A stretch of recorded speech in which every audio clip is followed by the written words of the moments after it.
What is up, my queens, kings, and people of royalty? I am Nico from nico.radio.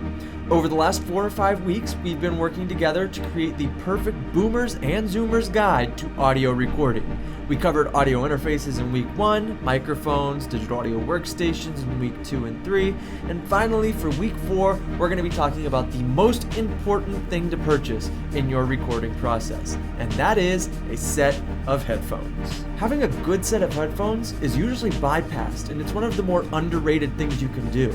If you think your Apple headphones, Beats, or any retail headphones are going to do the job, yeah, you're technically right. But if you want the perfect recording, you're going to have to invest in studio headphones. There are 3 main features you're going to want to focus on when you're looking into purchasing studio headphones. These are actually the things that make them studio headphones. When I was first learning how to purchase all of this stuff to record audio, I went to this website here, ehomerecordingstudio.com. The creators of this website put together a start-to-finish guide, kind of like I have in video format, that teaches you what you need to get started and have the perfect recording.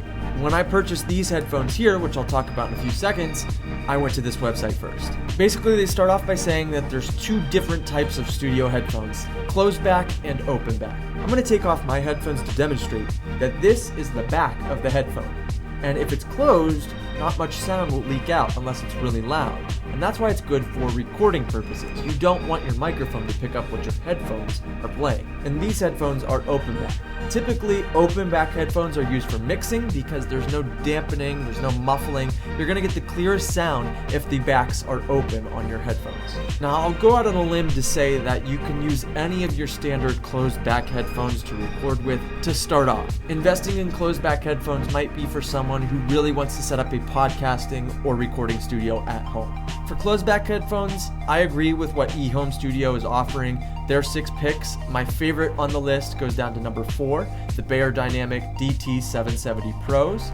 They're closed back, they're what most studios use these days, and they're kind of more comfortable. I'm wearing the 880s from Beyerdynamic, and these are semi-open. So you'll know you're playing it safe if you're gonna get a 770, 880, or 990 from Beyerdynamic. Just know that you're picking 770, it's going to be a closed back headphone. If you're just starting out, you might have some closed back headphones like some Bose or Sony. You can just use those to get started, and as soon as you realize that the sound quality is suffering, you might want to boost up and buy some closed back headphones. When it comes to the portable world of audio, I would say that having open back headphones is going to be the best investment you can make. Like I said before, with open back headphones, the volume and noise you're receiving is less isolated. You can get the sound for its fullest value. And this brings up the most important factor in the headphone debate. Why can't I just use my Beats or Apple headphones? Based on your preference, you'll pick the headphone you like the most.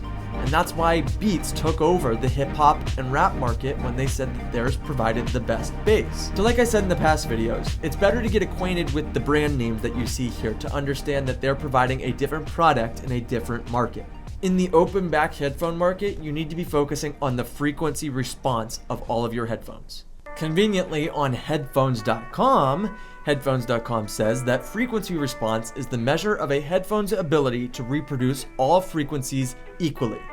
When you're mixing, you want to hear the sounds for what they are, and you don't want a boost in the bass, mids, and trebles. You want to get the sound one-to-one exactly what you recorded. This allows you to create your own mix and base it on what you want in your final product. Technically speaking, the perfect headphone would have a flat frequency response. It would be 0 decibels, there wouldn't be any boost in the bass, mids, or treble. A website I like to use when comparing different headphones is ratings.com. I like their compare tool, which I've linked in the description below.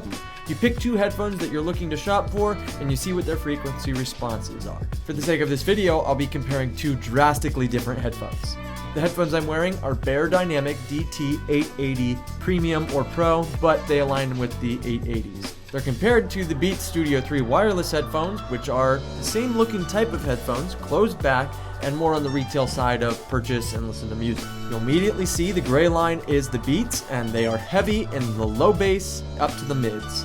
The headphones I'm currently wearing are a little on the lower side of the bass. When it comes to clarity though, it's easy to see that the Beyerdynamic are rising above and beyond. The Beats headphones focus less on the trebles and the highs. Not to say that that makes it a bad headphone, it's just that it's catered to a certain type of music or audience or market. Another caveat to purchasing headphones, which is a little harder to understand, is their impedance. To keep things simple, I'll say that impedance is the dynamic resistance, or how hard it is for you to hear the sound out of the headphones. I'll keep things simple by saying that the lower the impedance, the easier it is for the headphone to drive out sound, or give you the noise. That means you can go to higher volumes if your headphones are low impedance. If you're going to be using these to listen to music as an audiophile, I would recommend purchasing a portable amplifier too. That's a whole other topic I don't want to talk about right now, but portable amplifiers, basically what you do is you have your audio source, you plug it into the amplifier, you plug your headphones into the amplifier for output, and then your sound is amplified. You can find a lot of portable amplifiers on Amazon, but trust me, if you have an audio interface, just try it in there first, and then see if you need more amplification. Anyway, the moment you've all been waiting for, which headphones should I purchase? Let's go shopping. I'm not gonna lie, I'm gonna play favorites here. The Beyerdynamic lines are probably the best start to audio recording and getting the most premium sound. The Beyerdynamic DT990 Pros are open back, they give you that perfect sound for great mixing, and they're comfortable too. If you're gonna be spending a lot of time mixing, comfort should be a big factor in what headphone you purchase. Another great name in the market of open back studio headphones is AKG. I like the 701s because they give you that premium sound without having to purchase an amplifier, and they're kind of like plug and play, they're gonna work okay. Another big name in this industry is Sennheiser, and their HD series is really phenomenal. Their line of headphones typically start around the 600 and move all the way up to 800, which are technically considered the granddaddy of all studio headphones. I don't know about that.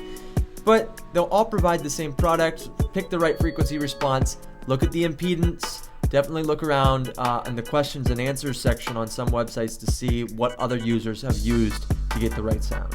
But because this is the Boomer and Zoomer's guide to audio recording, I should be giving you an option that's cheap, high quality, and durable. If it's not Beyerdynamic I'm talking about, it's gotta be Audio-Technica. And my winner, my number one pick, is the Audio-Technica ATH M50X. For the type of music that you're probably interested in recording, or the type of audio podcast, any type of audio you're trying to record, this is going to get the job done at the cheapest price. Another great thing is that they can work as regular headphones, might be a little more quiet than most headphones, but they work. In terms of studio recording, I would not purchase the wireless version of these unless you're interested in using them just as retail walk-around headphones. Looking at the frequency response, it's easy to see that this is pretty much flat all across. Maybe a drop in the trebles, but that calls for a more warm and analog sound. If that's what you're going for, then you gotta get these headphones. So as you purchase your studio headphones, remember to think. First, are they open or closed back? Second, what's the frequency response? Third, will I need an amplifier? If you're always thinking about these things when you make your purchase, you'll know to get the right headphone.